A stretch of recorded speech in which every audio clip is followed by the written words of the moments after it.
في الفيديو بتاع النهارده هنتكلم مع بعض عن صوت حرف الجي. تمام.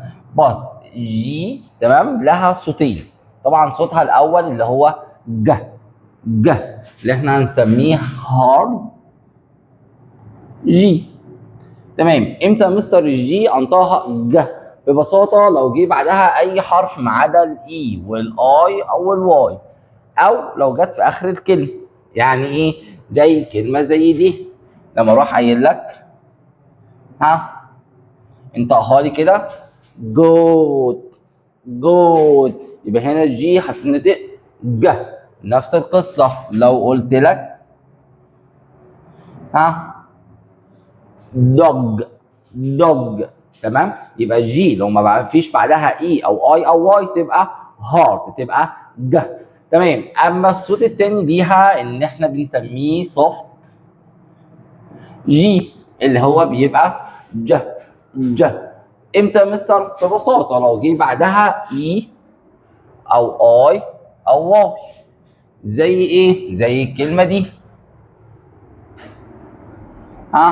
تعرف تنطقها لي؟ اوعى تقولها جيراف، جيراف، لا طبعا. هنا الجي عشان بعدها الاي تبقى جيراف، جيراف. تمام. تمام. كلمه زي دي ما اسمهاش جيم، اسمها جيم، جيم، عشان الجي بعدها واي. بس طبعا كل قاعده ليها شواذ او ليها استثناءات. يعني ايه؟ بص معايا على الكلمه دي،